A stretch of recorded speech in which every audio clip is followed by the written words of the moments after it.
जो भी डाउट हो आप मैसेज करें। हम लोग पढ़ेंगे फ्रॉम ट्रेड टू टेरिटरीज में अंतर्गत इसमें कैसे अंग्रेजों ने भारत में अपना साम्राज्य स्थापित किया। इसमें दो रूल्स उनके द्वारा जो लागू किए गए, दे आर वेरी फेमस। अंग्रेजों के द्वारा दो रूल्स जो भारत में इंप्लीमेंट किए गए, ठीक है। एनेक्स का मतलब होता है मिलाना बेटा, एनेक्स मतलब मिलाना। दो रूल जो है वो भारत में बहुत फेमस हुए। एक था subsidy alliance and second was doctrine of lapse. The two methods by which the British annexed most portions of the Indian rulers in British Empire. अंग्रेजों ने भारत के अधिकतर राज्यों को जो हड़पा, उसके लिए उन्होंने दो पॉलिसीज को अपनाया। They adopted two policies. कौन कौन से? उसमें से पहला अभी हम आपके सामने है, दैट वाज सब्सिडी अलायंस।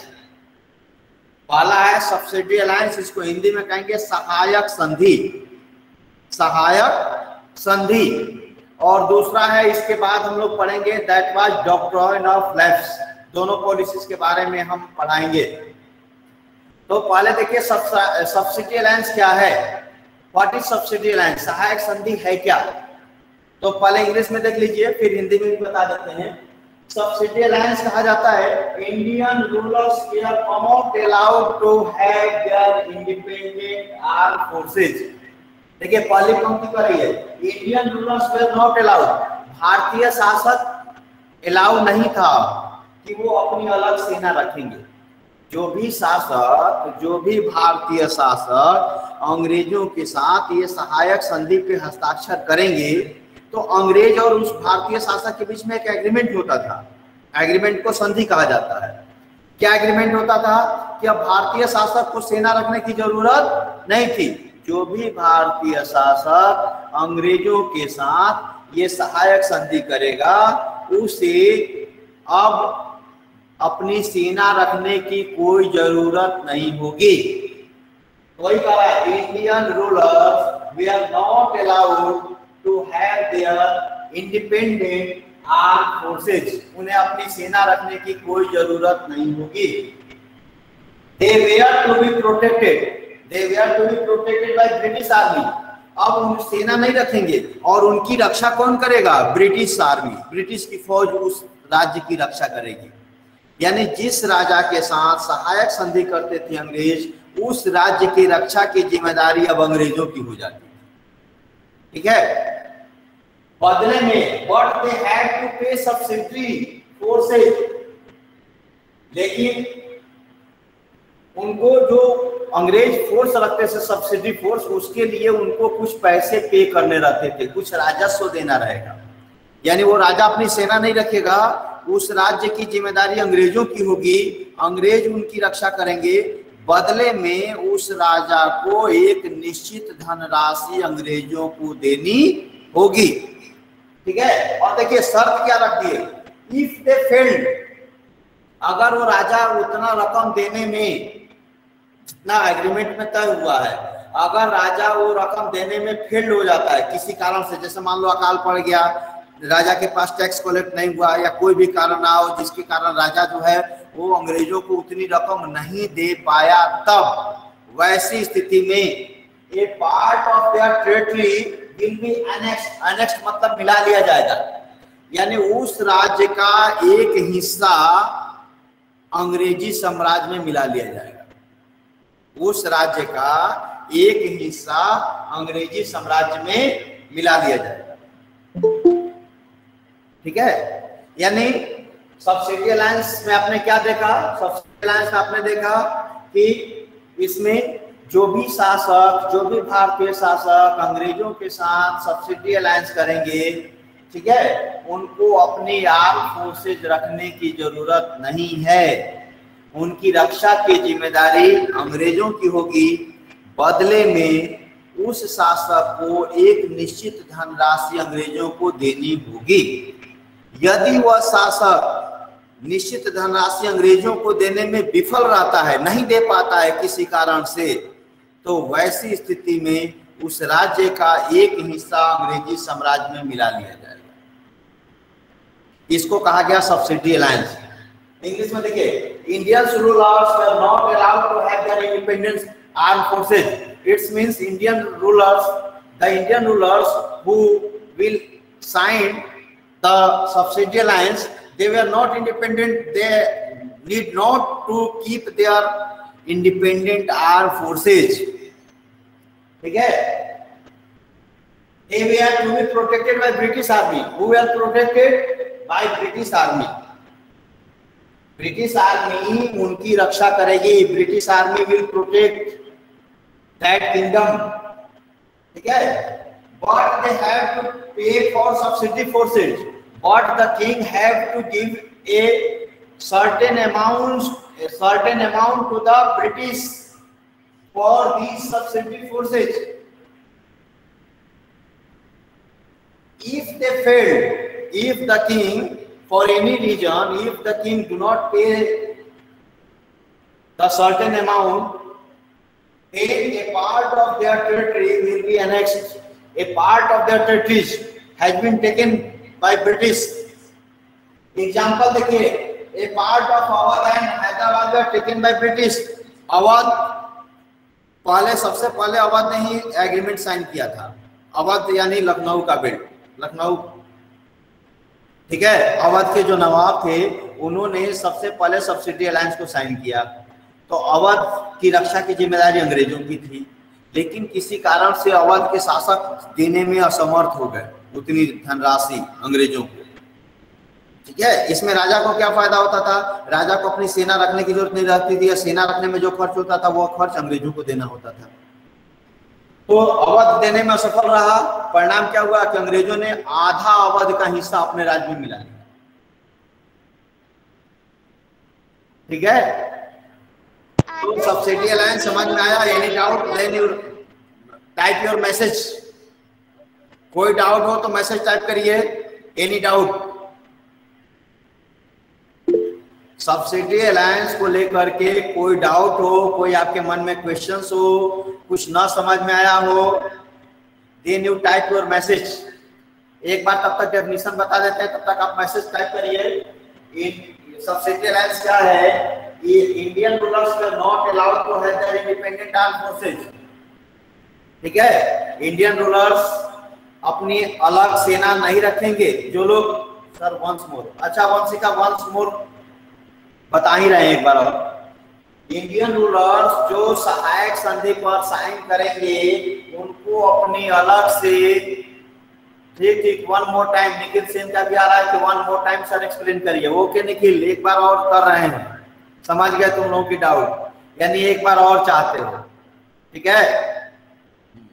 ये तो पुरानी पद्धति है तुम लोगों की कि sir once more, sir once more. मैं वंस मोर क्या, जितनी बार कहोगे उतनी बार बताने के लिए तैयार हूँ, बट आप एक्सेप्ट करने के लिए तैयार हो. ठीक है? कि हमको एक्सेप्ट करना है और टाइम पे आना है सबको. ये नहीं सर एक बार समझा दिए, हाँ हाँ ठीक है, अक्षय वैसे वंस मोर कर रहे हैं, कर रहे हैं.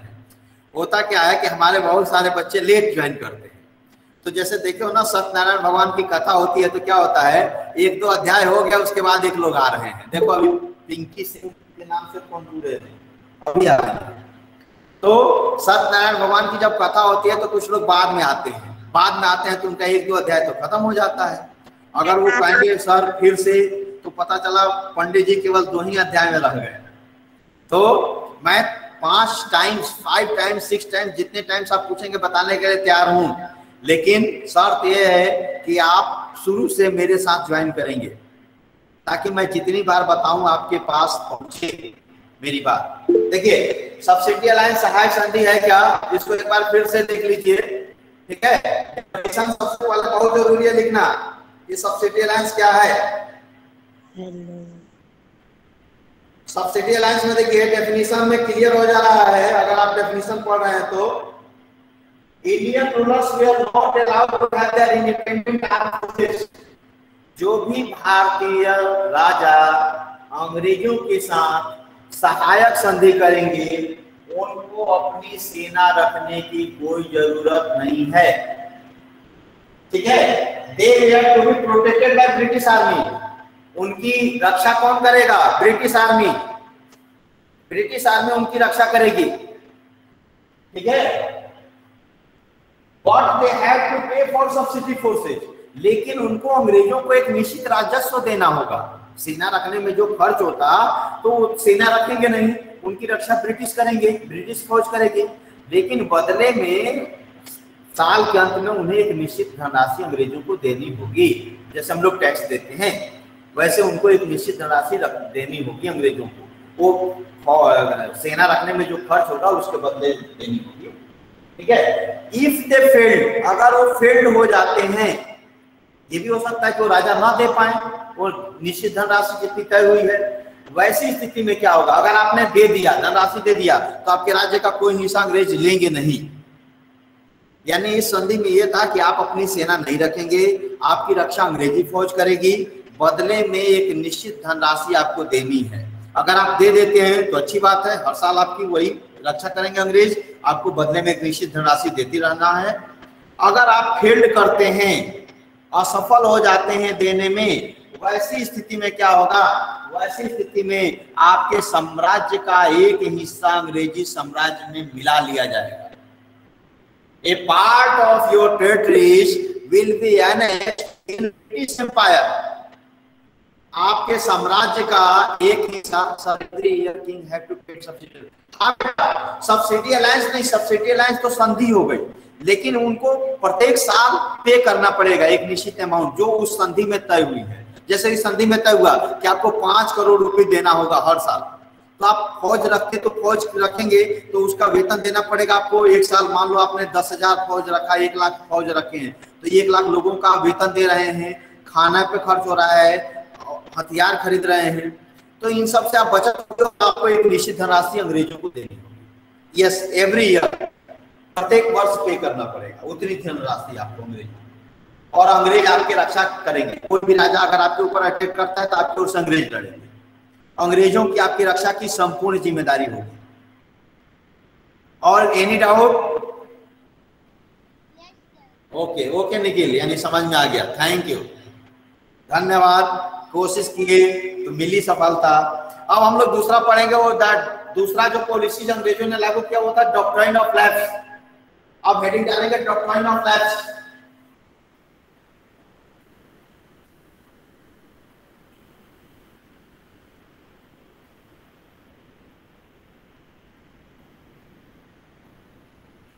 ये दोनों में से पूछा ही जाता है हर साल। अगर आपके पास बुक है, पेज नंबर 19 निकाल लीजिए, हेडिंग डालेंगे doctrine of lapse. Doctrine of lapse, page number 19 हमारे पास जो बुक है उसमें पेज नंबर 19 आप देख लीजिए। डॉक्ट्राइन ऑफ लैप्स हिंदी में लिखेंगे विलय की नीति, इसको हिंदी में कहते हैं विलय की नीति। विलय की नीति, doctrine of lapse, it's means विलय की नीति। विलय की नीति क्या है, इसमें लिखिए if an Indian rulers, if an Indian rulers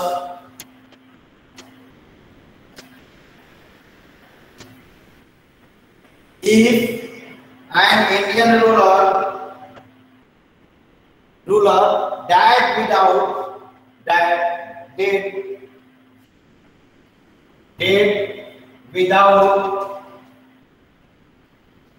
a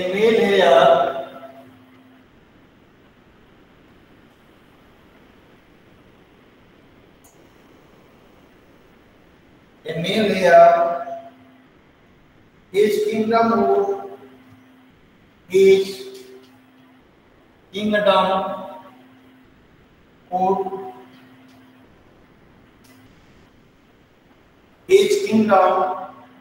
would be lapse. Lapse. His kingdom would be lapse. That is become part of company territory. That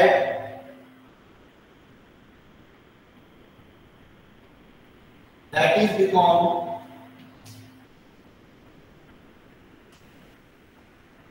part of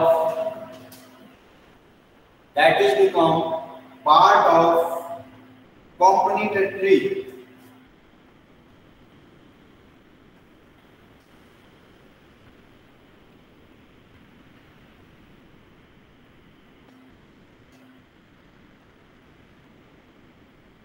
अब देखिए that is become part of company territory. Example देखिए किसको किसको मिलाया गया, कब कब, सतारा 1948, सतारा 1948, संबलपुर 1950,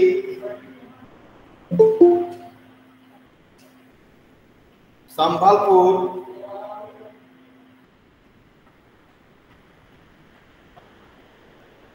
संबलपुर 1950 में मिला लिया गया, सतारा को 1948 में मिलाया गया, संबलपुर को 1950 में मिलाया गया, उदयपुर 1852 अरे 1848 1948 में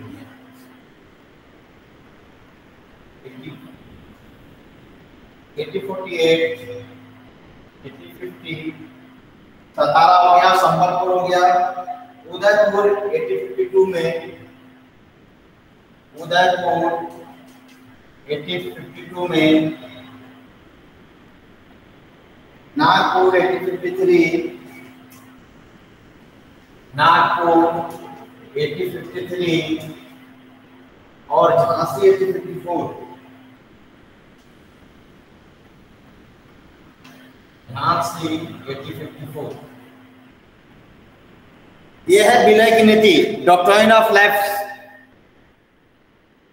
यहाँ देखिए, if an Indian ruler died, अगर कोई भारतीय शासक की मृत्यु हो जाती है, without a male heir, heir मतलब होता है वारिस, जिनका कोई अपना पुत्र नहीं है वारिस, ठीक है, his kingdom would be lapsed, उनका साम्राज्य खत्म हो जाएगा, उसको मिला लिया जाएगा, that is become part of company territory, यानी उनका साम्राज्य ब्रिटिश साम्राज्य में मिला लिया जाएगा। अगर किसी भारतीय शासक की मृत्यु हो जाती है और उनका कोई अपना बेटा नहीं होता है, अपना वारिस नहीं होता है, अपना पुत्र नहीं होता है, वैसी स्थिति में उस राजा की मृत्यु के उपरांत उस राज्य को ब्रिटिश राज्य में मिला लिया जाएगा। इसे कहते हैं विलय की नीति। विलय मतलब विलय कर दिया गया, मिला लिया गया, ठीक है, तो यह विलय की नीति है। लॉर्ड डलहौजी ने इसको लागू किया था, ठीक है, इस नीति को लॉर्ड डलहौजी, यहां लिख देते हैं किसने लागू किया था, देख लो, इस नीति को लागू किया था लॉर्ड लॉर्ड डलहौजी।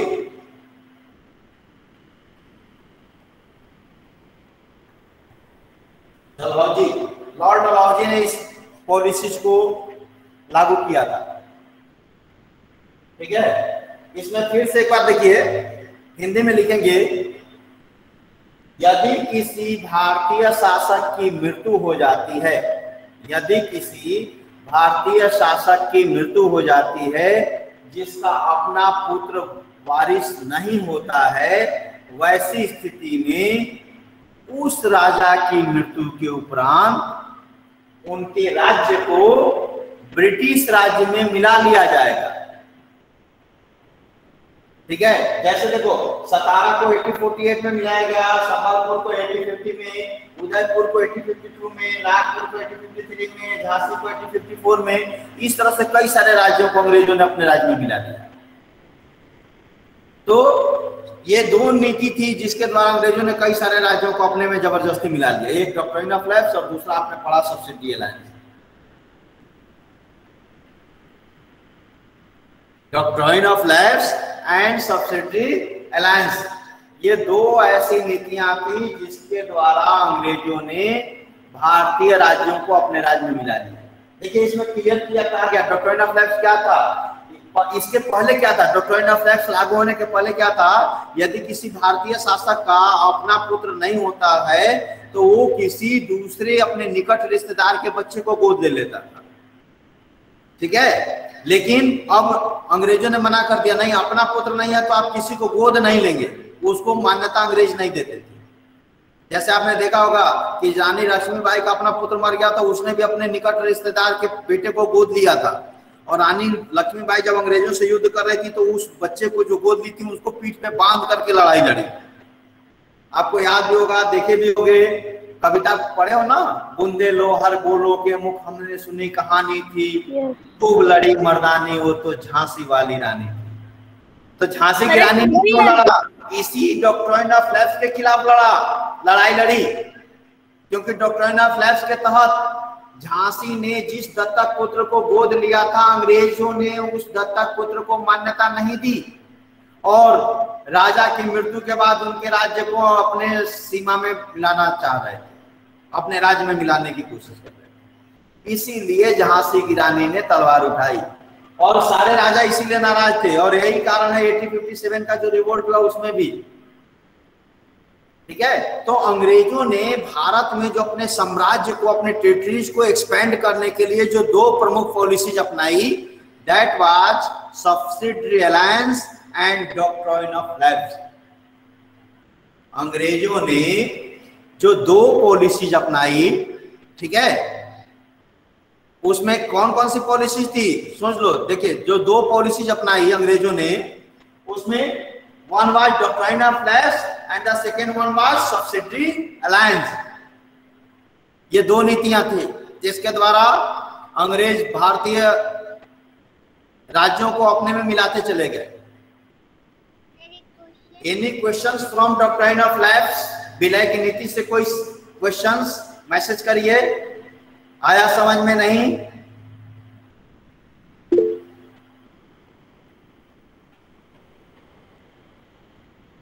हाँ, आदित्य ने हाथ उठाया है, कुछ पूछना है? मैसेज करो बेटा, हाथ ना उठाओ, मैसेज ज्यादा अच्छा रहता है। मैसेज टाइप करते हैं, हमारे पास आ जाता है स्क्रीन पे और हम उसको रिस्पॉन्ड करेंगे। कोई doubt? Any questions from doctrine of lapse and subsidiary alliance? दोनों नीतियां बिल्कुल क्लियर होनी चाहिए।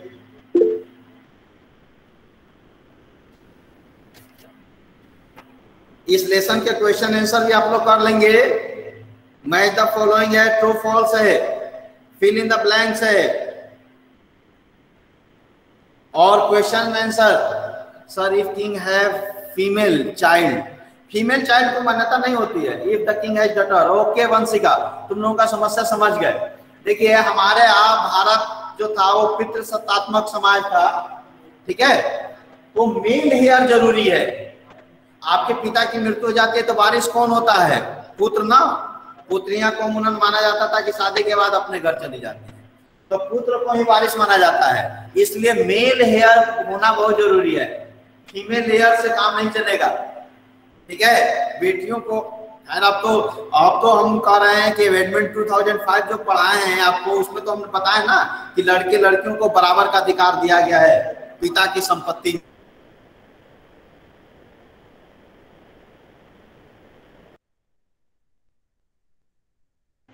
लेकिन जहां साम्राज्य की बात आती है, प्राचीन काल, उस समय, यानी हम 1800 की बात कर रहे हैं, अभी तो 21st सेंचुरी चल रहा है, तब जाकर के महिलाओं को, sir so female are in minority. नहीं, माइनॉरिटी की बात नहीं है कि वो अल्पसंख्यक थी। यहाँ बात यह है कि जो फीमेल थी उनको राजा के बाद वारिस नहीं माना जाता था। आप देखिए, जितने शासक हुए हैं तो उत्तराधिकार का जो परिभाषा था, उत्तराधिकार में माना जाता था, वो उसमें पुत्र को ही वारिस माना जाता था। अब तमाम